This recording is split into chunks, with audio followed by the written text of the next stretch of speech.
the orphan. It was a youth club. It was just starting up, and Andrew's cousin Marie was sort of part of it, like to get it organized. And she was a year ahead of me at school, trying to get all the kids at school to go, and she was getting her family to go. We had a little bit of religion, mass, a sermon of some sorts, then dinner and dance. He asked me to dance a few times, and I said yes. You know, so I always taught to say yes, you got to dance with the boy for his encouragement. But then I didn't like him. He was shorter than me and very boisterous, so he really irritated me. And then he came back. He had grown, easily 3 or 4 inches, so now he was taller than me. He lost a lot of weight, and he was still a bit boisterous, but he wasn't quite. He'd come in the truck, like his dad's delivery truck, and he picked me and a few other kids up along the way. And then we were going to a picnic up at Midland, and this whole club was going up, and I needed a ride, so I said, would you drive me up? And he says, yes, but you have to sit in the front seat with me. And that sort of started things going. Like, I knew we would get married. And then one day, when he was away at school, I would often go to his mom and dad's for dinner on my way home from work. And he was home the next weekend, so I went over then for dinner. And he just said, come on in the living room. So I went in the living room with him. I was helping in the kitchen. No Hallam Street. Yeah.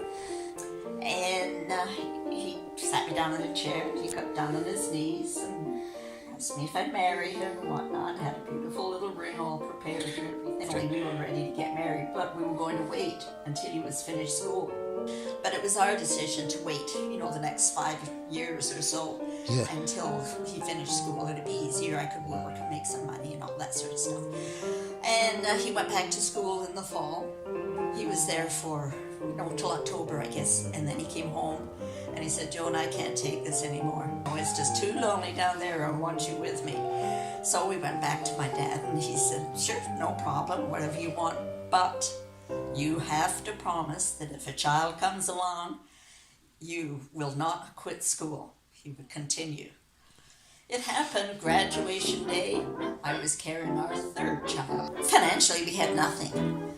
Andrew's dad gave us $100 a month for a long time. He worked all summer for other little side jobs.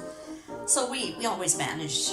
You kids didn't always have ketchup or anything like that. When I was in high school, I was in grade 13, the guidance teacher interviewed me and he said, what would you like to be? And I said, I'd like to be a doctor. And he said, well, that's impossible with your marks. From December till the end of June, for the first time, I studied. I had never studied before. And I just would kind of do the bare minimum and get 60%. But when I graduated at that time, I got a lot better marks. And I didn't want to apply for university in Toronto because for 2 reasons. One, it was kind of nervous with the gambling. Sometimes the police would break into our house with sledgehammers. And the other one was none of my friends were going on, so I felt if they phoned me up to go out, I would either go with them and waste the time or stay home and feel like a martyr. Applied to Queen's, I don't know if I applied to other schools, and I was accepted. My marks were good enough to be accepted in Toronto, but I was accepted. I knew when I was in high school I couldn't hear out of my left ear. But when I went to medical school, and when we were married, the 2nd medical year, I thought the teacher wasn't speaking to me. And so it was me, and when the audiogram was done and I went to the ear specialist, he said, you'll never become a doctor. My Uncle Dominic said, there'll never be a doctor in the family. My grandfather Wilkins said to my grandmother, your grandson will never be a doctor. Everybody didn't believe I'd be a doctor. My mother said, when you go to university. So she brainwashed me. Mom and I would do is usually Friday night we'd go out and get Chinese food. and that was our big treat. And we kept trying to drink the beer, the American beer, and it never tasted that good, but the advertisements were so strong. And we had a house on Johnson Street where it was like a circle. And most of the time, you kids would be running around the circle. The man in Johnson Street had sold a house, so we went to Washington Street. And that's when there was a big hill and a big field. We didn't have much money, and we had a little room. Mom just woke me up. I'm having the baby. What do you mean you're having the baby? Now! So we just got Monica to the hospital. You got me to the hospital. Yeah, I had left all of you alone in the house, the front door wide open. I just rode back. 2 minutes after I got in the house, the hospital was only like 3 minutes away. Dr. Simone, you have a nice daughter. When we were in Boston, Dr. Fitzpatrick was always nice to us. He took your dad to the Harvard Club, and he could see something in us, and he said that the best thing that happened to me was that I worked in a fruit store. He would have some of the other fellas studying, and they were from rich families. They never dealt with people, and so they came down with a big U-Haul trailer. And my brother, Leonard. And your brother, Leonard. And we headed back to Canada.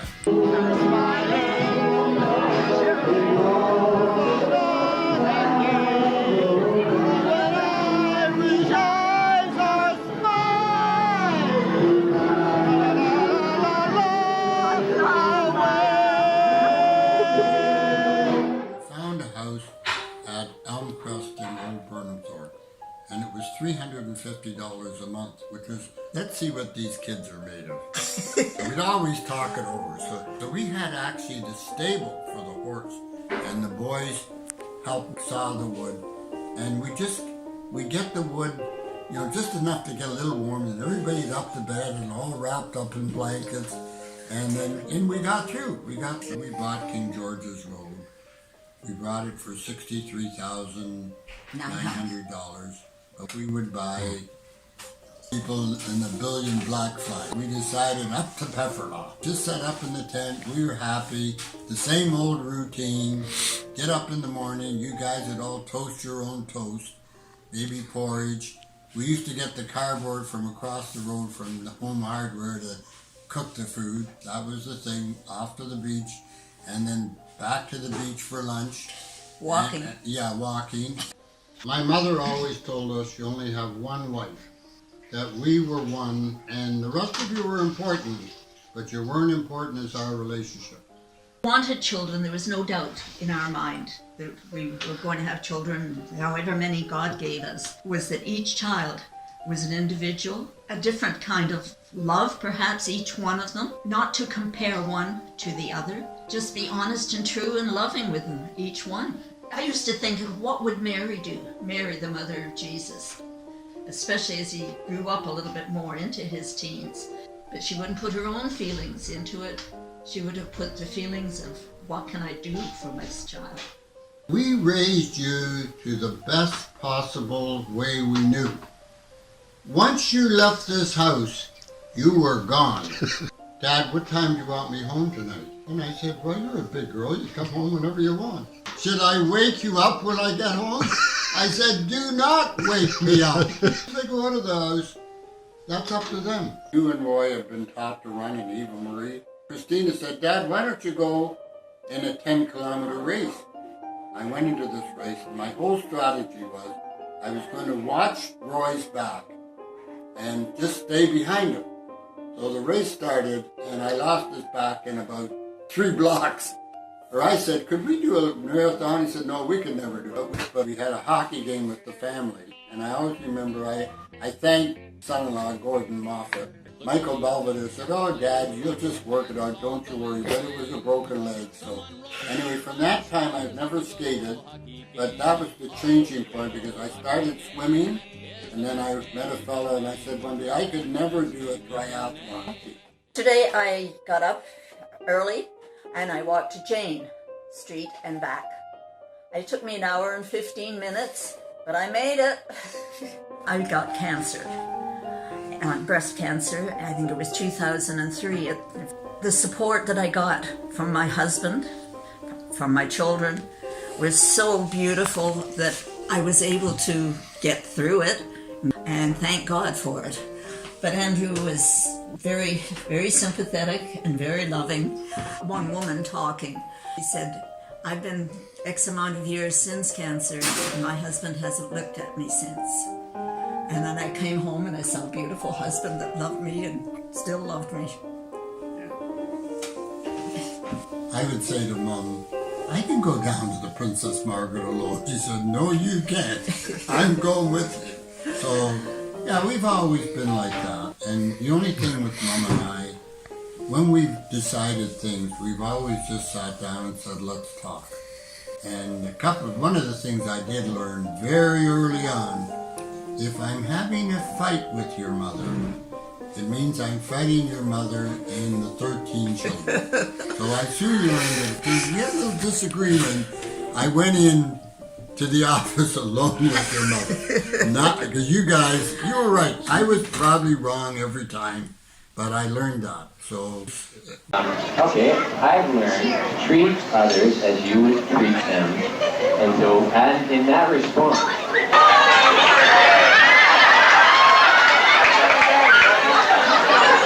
this has been 7 years in coming, and I'm going to thoroughly enjoy this.